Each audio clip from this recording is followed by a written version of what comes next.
미래를 보는 창 JTB. 안녕하세요. JTB J입니다. 오늘이 이제 골드 클래스 여러분들을 대상으로 하는 이제 첫 번째 영상이 될 것 같은데, 저도 전체 공개로 하기보다는 심적으로 좀 더 편해요. 저도. 그래서 어, 굳이 전체 공개 영상에서 하지 않아도 되는 이야기들, 그러니까 좀 더 디테일하게 설명해줘도 되는 이야기들, 이런 것들을 어, 더 많이 하게 될 것 같습니다. 아무래도 제가 좀 더 신경을 쓸 수밖에 없을 것 같아요. 그래서 오늘은 주로 시장 분석 내용이 주가 될 텐데, 그 외에도 여러분들에게 좀 도움이 될 만한, 시장을 좀 이성적으로 바라볼 수 있도록 이제 도움이 되는 몇 가지 이야기들을 같이 하도록 하겠습니다. 일단 시장은 테크니컬하게만 접근하는 것이 좋습니다. 이 테크니컬하게 접근한다는 얘기는 결국 기술적 분석이 바탕이 되어야 된다고 말씀을 드리는 거고, 우리는 메이저가 아니기 때문에 시장의 머리 꼭대기와 완전히 밑바닥 끝은 알 수가 없습니다. 알 수가 없고, 다만 테크니컬하게 접근했을 때, 이때쯤이면 서서히 고점이 만들어지겠구나, 이때쯤이면 서서히 바닥이 만들어지겠구나, 요 정도는 파악을 할 수가 있습니다. 근데 그 정도만 파악을 하셔도 뭐 시장에 투자하시는 분들은 굉장히 도움이 많이 될 수밖에 없습니다. 그리고 이제 단기적으로 굉장히 능숙하게 트레이딩을 하시는 분들은 뭐 이런 장도 괜찮아요. 뭐 어제 같은 뭐 큰 하락장에서도 매매해도 상관이 없습니다. 수급이 집중되는 종목을 위주로 매매를 하면 되기 때문에. 근데 대부분 사람들은 그렇게 하지 못하거든요. 특히 직장인들 또는 그 외에 뭐 사업을 하시는 분들은 장중에 계속 그거를 볼 수가 없기 때문에 결국 스윙 매매로 비중을 많이 높이셨을 거예요. 그래서 종목을 꽤 오래 들고 계시다가 언제쯤 청산해야 되는지, 요게 가장 이제 중요할 것 같은데, 그래서 제가 그 금요일마다 진행을 해드리는 그 파동 분석 있잖아요.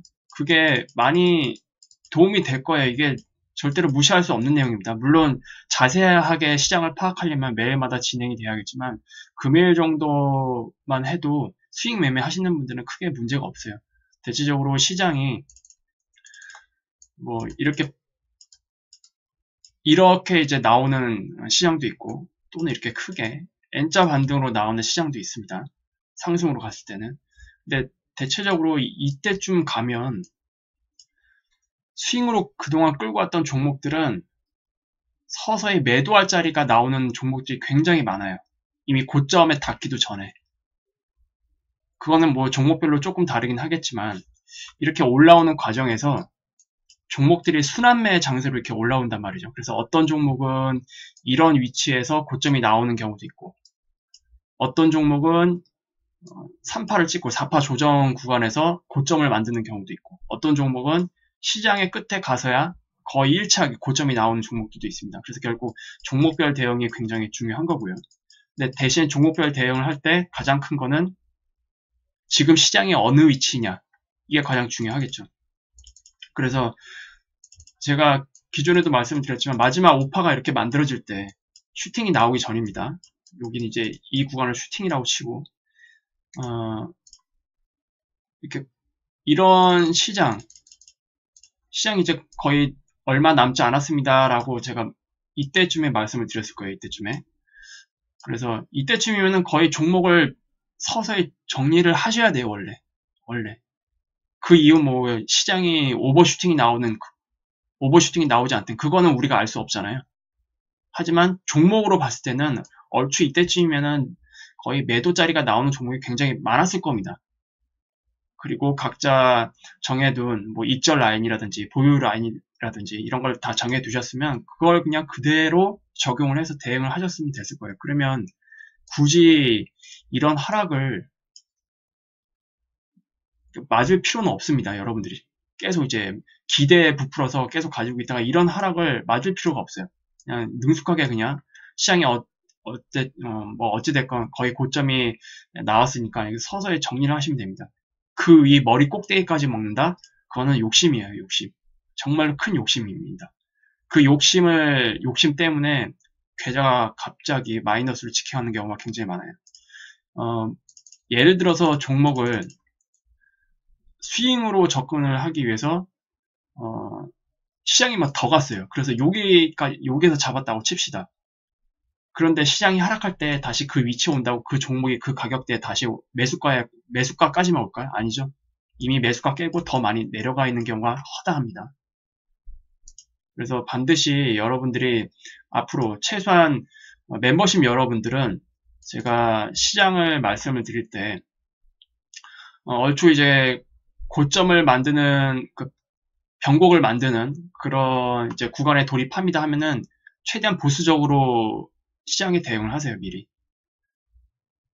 어차피 더 가던 말던 일단 수익을 챙기고 보는 게 좋은 거 아니에요? 그리고 나서 뭐 좀 더 가면 그냥 냅두세요. 그냥 가라고. 그리고 나서 다시 좋은 기회가 올 때, 리스크가 확 낮아질 때, 다시 좋은 기회가 올 때 그때 다시 접근하면 됩니다. 시장에 무조건 매번 투자를 한다고 해서 잘하는 게 아닙니다. 시장은 투자해야 될 때가 있고 쉴 때가 있습니다. 반드시 그걸 명심을 하셔야 되고, 그리고 특히 시장의 겉모습만 보지 말고 내면을 봐야 됩니다.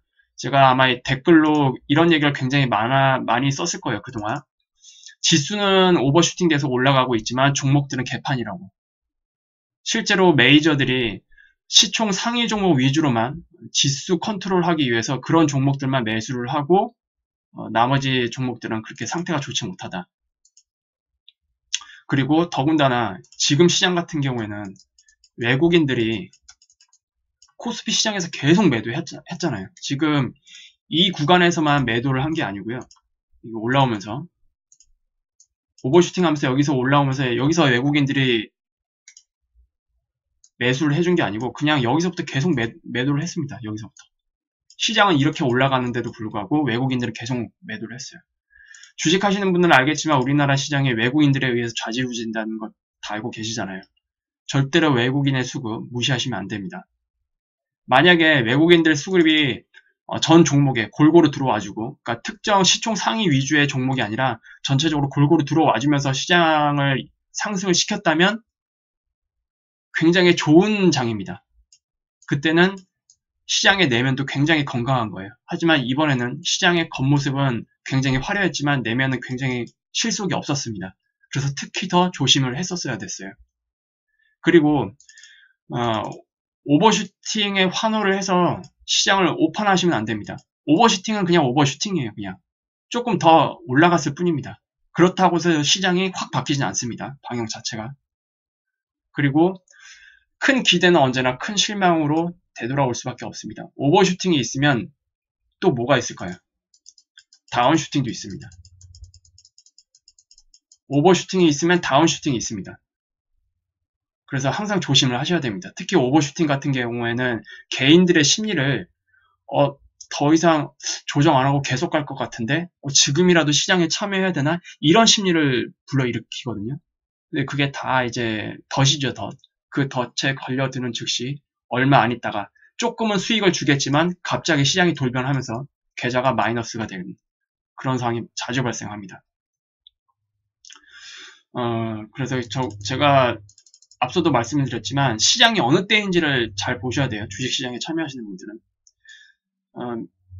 우리가 좀 쉽게 예를 들면 바닷가에서 수영을 할 때 밀물 때 수영을 하면 어떻게 됩니까?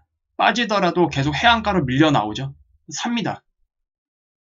근데 썰물에서 수영 혹시 해보신 분들 계세요?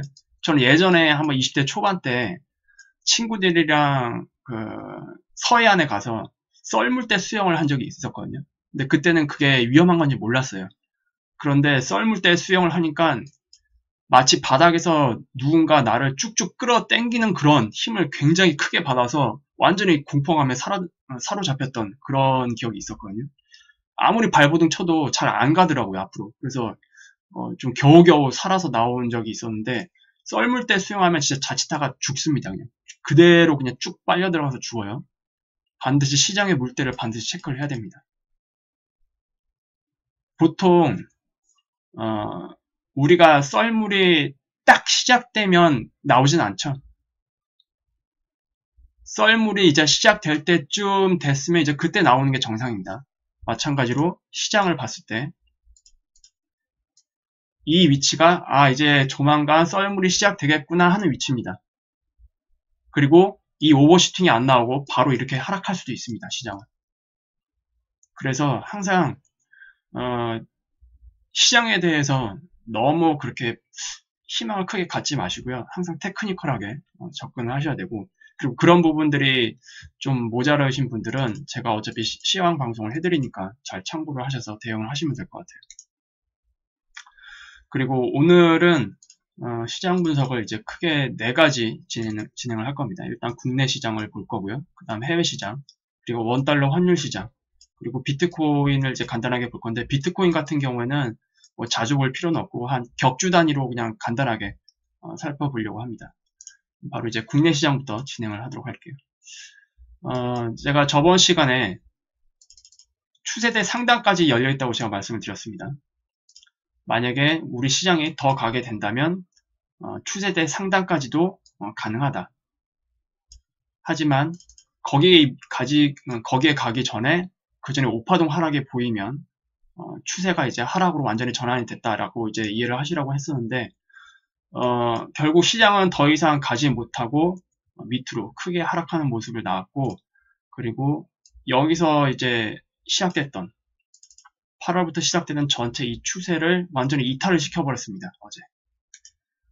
그래서 지금 진행된 상황을 보면은 세부적으로 봤을 때 아마 이 구간을 해석하는데 조금 어려움을 겪으신 분들이 굉장히 많았을 거예요. 이 구간이 지금 리딩 다이애고널 패턴으로 나왔거든요. 이 패턴.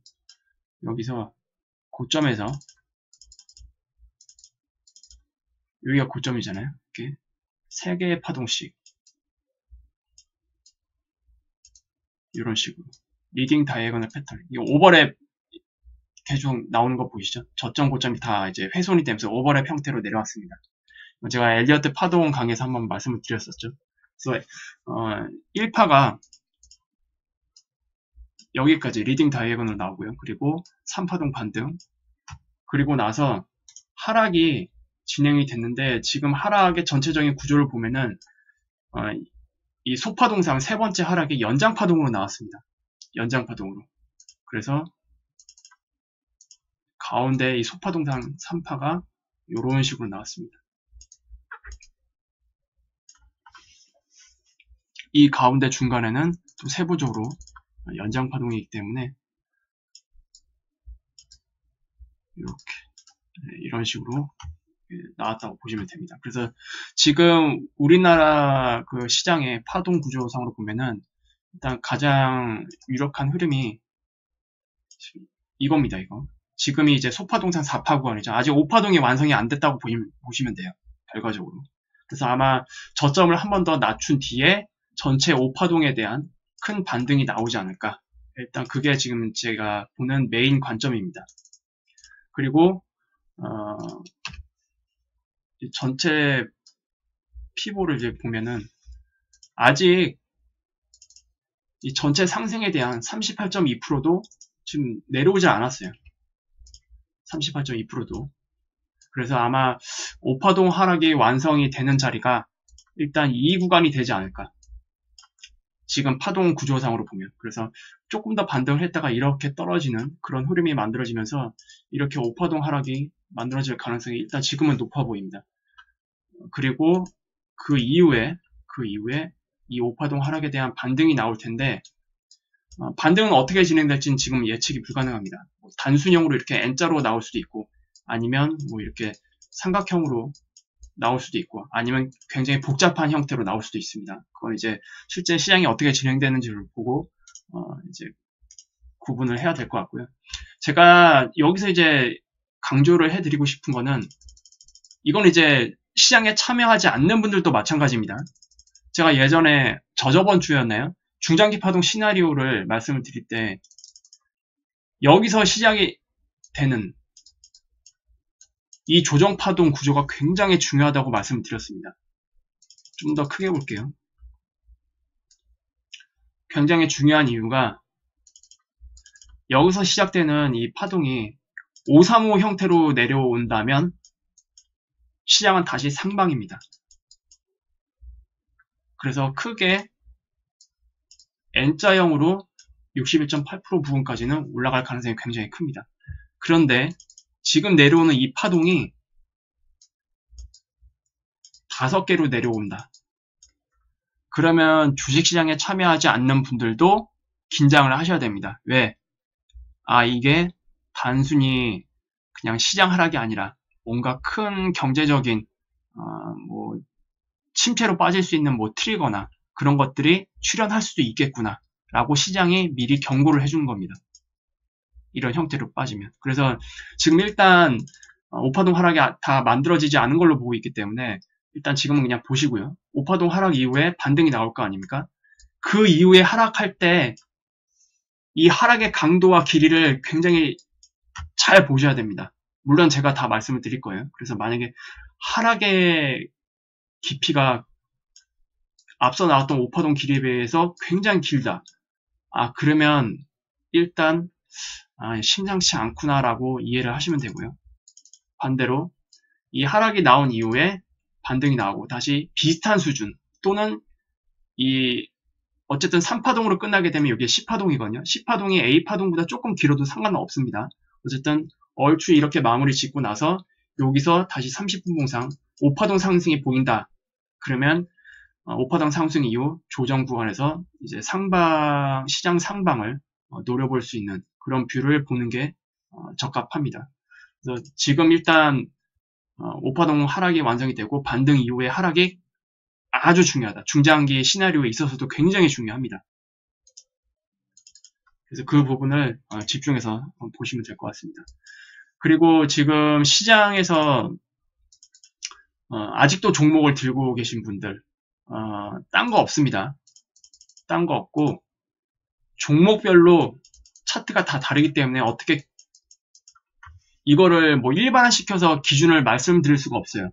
종목별로 반드시 보유 라인, 아직 수익 중이라면 보유 라인 또는 손실 중이라면 손절 라인, 최종 손절 라인 이거 반드시 설정을 해 두시고 기계적으로 대응을 하셔야 됩니다. 기계적으로. 그래야 다음 기회라는 게 있어요.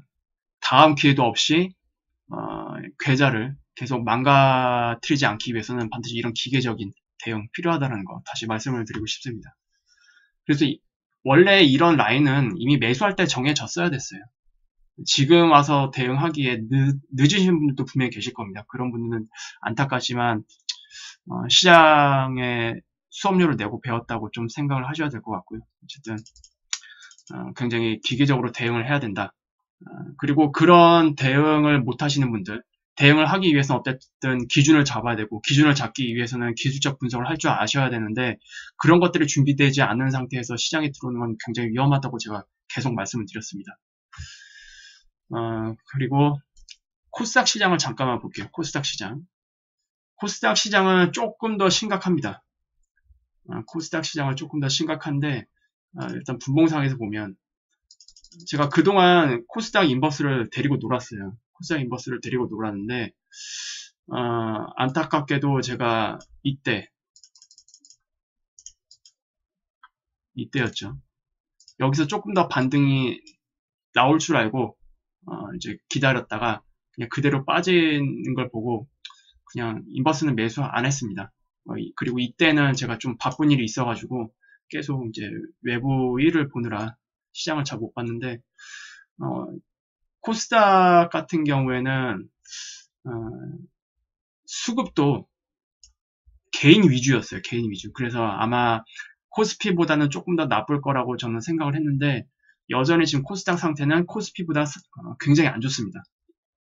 그리고 지금 여기서 올라온 주추세도 지금 다 깼고 이미 이 파동보다 이 세 번째 나오는 이 3파가 굉장히 길어지고 있고 아직도 저점이 나왔는지 안 나왔는지 확인이 되질 않고 있습니다. 어디까지 빠질지 모르겠어요 지금. 그래서 이것도 결국 5파동을 만들게 될 것 같은데 코스피보다 코스닥이 좀 상대적으로 많이 빠질 것 같아요. 그리고 일단 지금은 뭐 크게 하락하기보다는 이 언저리에서 일단 반등은 좀 만들어 줘야 될 것 같습니다. 자리상. 그런데 문제는 제가 한번 예전에 한 몇 개월 전인가요? 코스닥 주봉을 한번 말씀을 드리면서 크게 이게 아마 7월달쯤에 한번 주봉을 한번 보여드린 적이 있을 거예요. 그래서 그때 7월 말에 이렇게 이 주추세를 2011년부터 올라온 이 주추세를 깬 하락을 그때 만들었었잖아요. 그래서 아마 이 하락을 깨고 올라오더라도 이게 강력한 저항 라인이 될 거다라고 말씀을 드렸는데 결국 코스닥이 그 위치에서 저항을 맞고 지금 크게 하락이 나오고 있습니다. 주봉상으로 보면 이제 명확하죠. 굉장히 저희가 큰 저항자리였다라는 거. 그리고 이제 코스닥 같은 경우에는 어떤 식으로 빠질지 모르겠지만 코스닥 같은 경우는 뭐 엘리어트 파동을 적용해서 분석하기보다는 이제 추세를 보는 게 맞다고 제가 예전에 말씀드렸습니다. 코스닥은 뭐 엘리어트 파동대로 잘 움직이질 않더라고요. 워낙 잡주같이 움직이는 지수이기 때문에 일단 이 추세를 더 메인으로 보는 게 좋습니다. 그래서 일단 추세를 보면은 큰 커다란 상승 추세를 이미 이탈을 했고 거기를 헤딩을 하고 다시 되밀리는 이제 모습으로 가지 않을까, 장기적인 관점에서 봤을 때. 그리고 이 되밀리는 게 뭐 어떤 식으로 갈지 모르겠지만 여기서 시간을 또 많이 끌 수도 있겠죠. 이거는 뭐 메인 시장을 이제 참고를 하시면 될 것 같고, 어쨌든 지금 코스닥 자리는 굉장히 안 좋다. 그리고 지금 거래량도 보면은 이 고점과 이번 주간에서 거래량이 상대적으로 많이 터졌습니다. 거래량도 보시면 알겠지만 굉장히 많이 터졌어요. 이 8월 달부터 올라온 이 주봉 캔들상 고점에서 거래량이 가장 많이 터졌고, 이번에 운봉 거래량에서도 거래량이 굉장히 많이 터졌어요. 이거는 좀 안 좋은 신호입니다. 엄밀하게 얘기해서. 이건 다시 수급으로 좀 더 이해를 돕기 위해서 설명을 해드릴게요. 요거는 일단 먼저 코스피입니다. 코스피 수급이고, 일단 노란색, 짙은 노란색. 이게 지금 외국인들의 수급이거든요. 외국인들 수급을 보시면 알겠지만 8월 달부터 주구장창 판 거. 그리고 잠깐 이 슈팅을 만들었을 때 외국인이 살짝 도와줬습니다. 근데 여기에 지금 다 속아 넘어갔단 말이에요. 개인들이. 어쨌든 외국인들은 큰 추세로 봤을 때 계속 집어던지고 있다. 그리고 지금 이 라인과 이 라인 대충 평행하게 보더라도 이 추세를 또 깼어요. 수급상. 밑으로 이제 완전히 꺾여버렸습니다. 그래서 외국인들은 지금 이제 어디까지 팔지는 모르겠어요. 우리나라가 좋았으면은 현물도 계속 매수를 했었겠죠. 이렇게 지수가 올라오는 가운데에서도. 근데 그러지 않았다는 거. 오히려 차익을 실현했다라는 거. 그 부분을 좀 집중하셔야 될 것 같고, 이번에 우리 장은 이제 이 녹색이 이제 기관이고, 그리고 보라색이 연기금인데, 연기금과 이제 기관계 자금이 시장을 끌고 왔습니다. 근데 지금 오늘 같은 경우에도 기관이 다 받았어요. 외국인들이 던지는 거. 이거는 좀 상당히 좀 우려스러운 것 같긴 한데, 기관이 미치지 않고서야 어떻게 지금 이렇게 계속 받을 수 있는지 모르겠지만, 뭐 언제까지 받는지 한번 지켜보도록 하죠. 그리고 밑에 회색으로 보이는 게 개인 수급이거든요. 개인 수급이 지금 어쨌든 이것을 돌파하는 이 수급에도 추세가 좀 형성이 되거든요. 지금 고개를 살짝 들었어요. 어제 보니까 개인들이 엄청나게 많이 받더라고요. 그래서 결과적으로 여기서 내려오는 이 수급을 위로 돌파하는 흐름이 나온다. 그러면 본격적으로 개인들이 코스피의 물량을 이제 받기 시작하는 거겠죠. 그때부터는 만약 이런 흐름이 나온다면 정말로 조심하셔야 됩니다. 우리 시장은. 이런 흐름이 나온다면. 아마 이런 흐름이 나온다면 외국인들과 기관이 동시에 던질 가능성이 굉장히 커요. 그러면 아마 하락의 강도가 더 강해질 겁니다. 그 부분도 염두를 해주셔야 되고, 그 다음에 코스닥 차트는 제가 말씀드렸지만 개인들이 주구장창 매수를 하고 올라왔어요. 그리고 기관들은 주구장창 계속 팔고, 외국인들은 샀다 팔았다 계속 단타만 치고, 전체적인 수급상은 우하향. 그래서 코스닥이 특히 나쁜 겁니다. 그래서 개인들만 주구장창 사고 있기 때문에.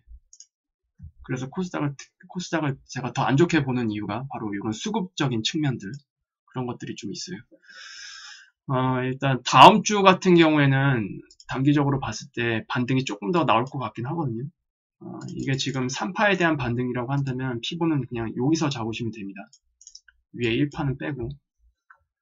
그래서 지금 이 하락에 대한 38.2% 반등은 이제 이 정도 부분이에요. 그리고 이 정도 라인에 지금 왼쪽에 지지받았던 이 라인도 지금 겹치는 부분이 있고, 그리고 많이 올라온다고 한다면 뭐 50% 라인까지도 올라올 수는 있긴 하지만 그 이후에 이제 하락이 나오면 그때서는 이제 제대로 된 반등이 나오지 않을까, 그렇게 보여집니다. 그리고 만약에 지금 파동이 그냥 이렇게 끝난다, 이렇게 끝나고 반등이 굉장히 강하게 나온다, 그러면 중장기적 관점에서 봤을 때 이 부분은 또 다르게 해석을 해야겠지만 A파가 3개로 나왔을 가능성이 큽니다. 그러면 이거는 이제 밑으로 크게 내려가는 하락 파동이 아니겠죠. 아닐 가능성이 크겠죠. 물론 이게 뭐 연장이 이렇게 나온다면 또 할 말이 없어집니다. 이렇게 큰 반등이 나왔다고 해도 3파가 이렇게 큰 연장 파동으로 나오게 되는 경우도 물론 배제할 수는 없지만 어쨌든 그거는 그 이후에 상황을 보면서 체크를 하면 될 것 같고요. 그래서 지금 상황에서 반등이 어느 위치까지 올라오느냐, 그 부분을 일단 다음 주에 제가 가장 먼저 체크를 할 거고요. 그리고 그게 마무리된 이후 여기서 만들어진 반등 추세를 깰 때 하락이 이제 나올 텐데 그때 어디까지 빠지는지, 일단 일봉상에서는 제가 이 구간이 가장 유력하다고 말씀을 드렸죠.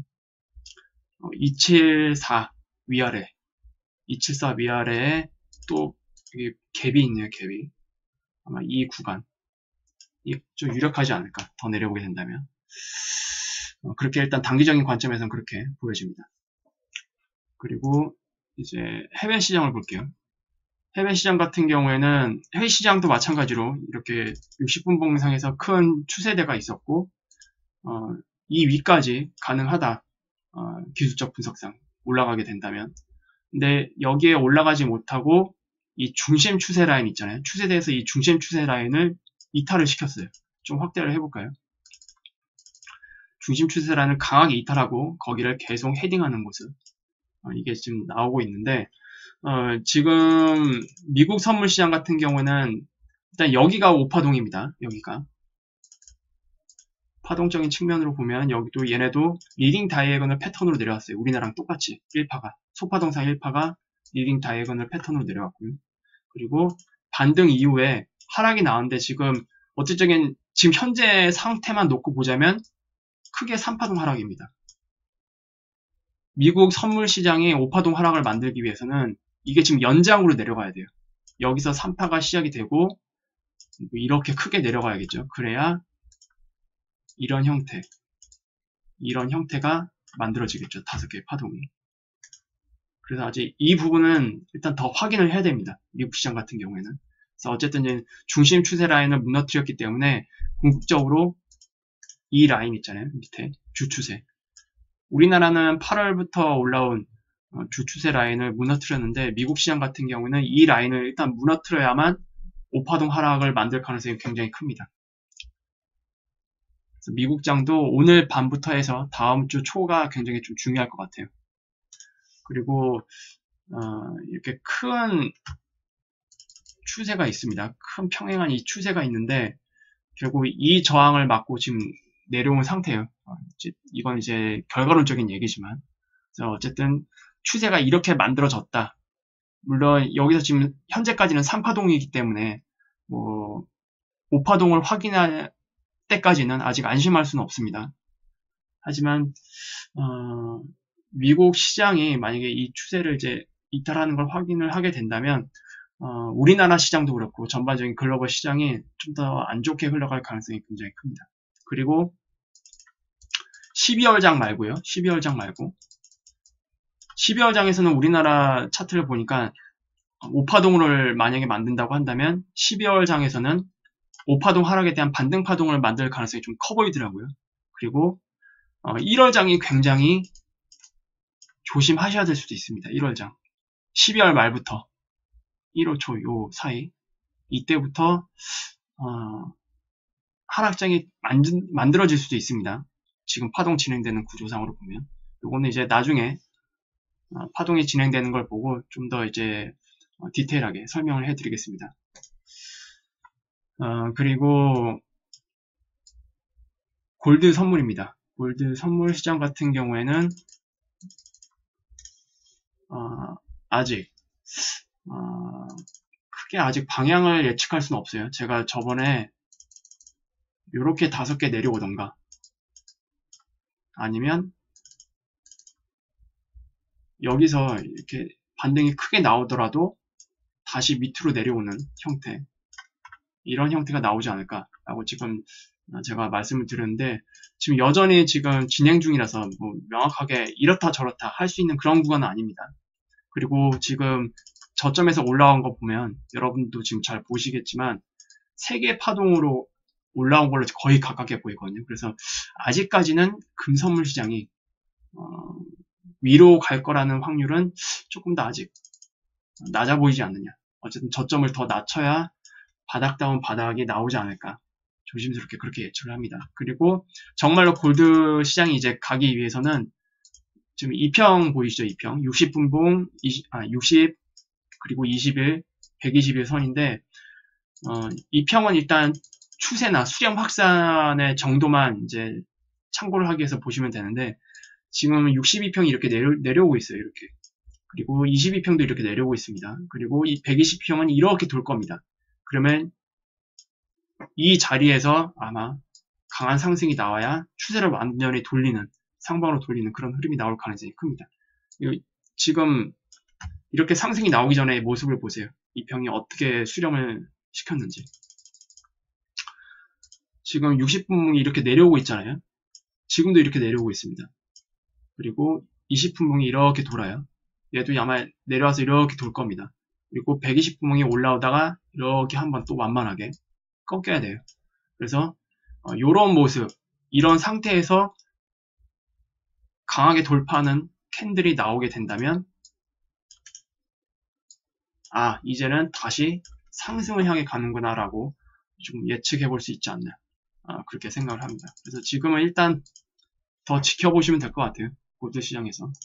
은선물 시장도 마찬가지입니다. 은선물 시장도 동일하게 보시면 될 것 같아요. 그리고 이제 원달러 환율 선물 시장을 볼게요.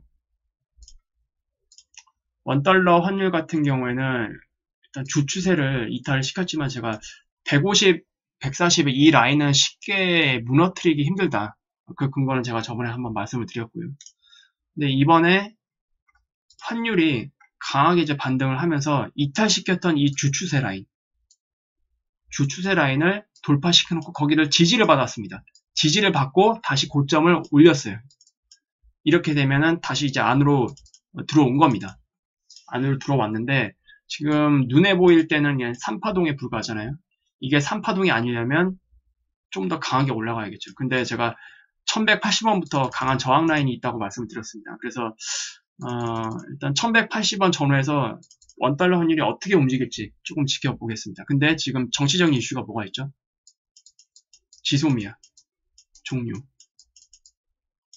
요게 아마 원달러 환율 시장에 1180원을 뚫느냐 말느냐, 여기에 가장 큰 영향을 미치지 않겠느냐, 좀 개인적으로 그렇게 보고 있어요. 어쨌든 지소미아를 종료를 하게 되면 냉정하게 봤을 때 한국과 미국의 동맹은 조금 더 약해지는 게 맞습니다. 이미 미국에서도 그렇게 느끼고 있고, 그래서 뭐 별의별 거 가지고 다 압박을 하고 있잖아요. 그래서 어쨌든 이게 일단 이번 주에 확정이 되는데, 다음 주에 미국이 어떤 식으로 또 추가 압박을 하느냐에 따라서 원달러 환율이 거기에 영향을 받고 이 1180원 라인을 위로 올라가느냐 마느냐가 결정이 될 것 같습니다. 그리고 궁극적으로 봤을 때 원달러 환율은 이 하락, 전체 이 하락을 돌파를 시켜야만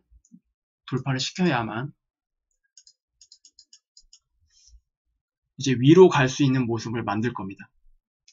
그래서 일단 이 모습을 연말에 만들지 아니면 내년 초에 만들지 한번 지켜보도록 할게요.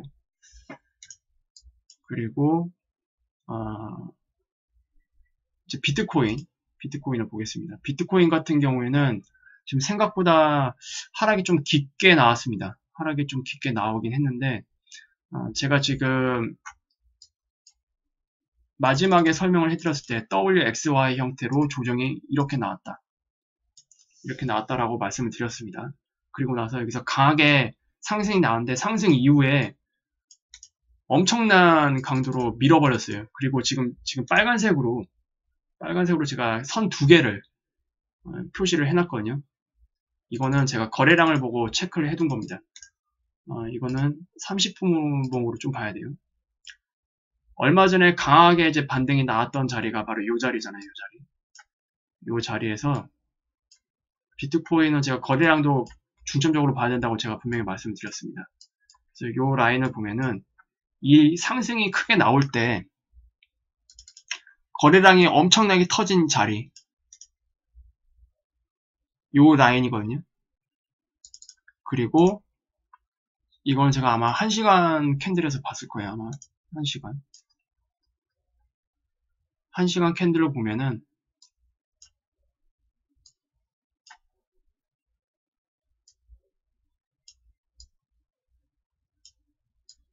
이 자리가 돈이 굉장히 많이 들어온 자리입니다. 거래량이 딱 이 시점부터 엄청나게 터졌어요. 거래량이. 이게 지금 다 자금이 엄청나게 들어온 자리입니다. 이 시작 자리가. 그래서 이 라인을 가장 중요한 자리로 봤고요. 그 다음이 최초 돈이 들어오기 시작했던 자리는 요 밑에 자리입니다. 요 밑에 자리. 7,500 정도 될 거예요, 아마. 그래서 7,700, 7,500달러 이렇게 두 자리가 가장 중요한데 그 중에서 가장 강력하게 돈이 많이 들어온 자리는 여기다. 7,700달러. 그런데 지금 진행상을 보니까 이 자리를 깼더라고요. 이 자리를 깨고 그 밑에 자리에서 지금 반등이 나왔습니다. 그 밑에 자리에서 7,500달러 그 근처에서 지금 반등이 강하게 나오고 있는 상태예요. 그래서 일봉상으로 봤을 때 7,500달러를 종가상 이탈하면 안 됩니다. 비트코인 같은 경우는 지금 진행상으로 봤을 때 그렇게 되면 전체적으로 굉장히 안 좋아져요. 파동이 어떻게 안 좋아지느냐, 여기 시작됐던 이 저점 자리 있잖아요. 반등이 시작됐던 이 저점 자리, 이것을 깨고 내려갈 수가 있습니다. 기술적 지표로 보면은 뭐 크게 내려갈 것 같진 않고 이 피보 라인이 있거든요. 제가 피보를 그어뒀는데 이 전체 상승에 대한 61.8% 자리는 대략 7,255달러 정도예요. 여기까지 내려오고 나서 반등이 나올 가능성이 큽니다. 그래서 최근 만약에 비트코인을 매수하신 분들이 있다면 일봉상 7,500달러를 종가상 이탈하는지 안 하는지를 체크를 하셔야 되고 반드시 리스크 관리를 하셔야 됩니다. 그렇게 보시면 될 것 같아요. 그리고 결과적으로 비트코인도 이제 여기서 이 추세는 한번 돌파를 했다가 지금 그 자리를 계속 지지받다가 강하게 깼거든요. 그리고 이 고점이 만들어지는 바람에 다시 새로운 하락 추세가 형성이 됐습니다. 그래서 이 하락 추세를 가지고 이렇게 보라색으로 추세 채널을 제가 만든 겁니다. 이거는 삭제를 하고요. 그래서 이 추세 채널을 보면은 지금 밑으로 많이 열려있죠. 지금 이 자리. 그리고 이 하단 자리가 어떤 자리냐면 이 상승에 대한 61.8%를 넘고 그 밑에 칸까지 내려오는 자리입니다. 아마 23.6을 이제 거꾸로 하면 될 거예요. 여기서. 그래서 76.4% 자리. 1파에 대한 2파 조정이 뭐 여기까지 내려오는 경우도 있는데 일단 이것만 봤을 때는 더 이상 저점을 낮춰서는 안 됩니다. 그럼 비트코인 시장이 당분간 굉장히 어려워질 수가 있어요. 그래서 일봉상 종가상 7,500달러를 깨지 않는지 반드시 체크를 해야 되고, 그리고 종가상이 아니더라도 여기서 시작된 이 저점 자리는 깨지 않는 게 좋다. 그렇게 보시면 될 것 같네요. 그래서 일단 시장 분석은 이렇게 마무리를 하도록 하겠습니다.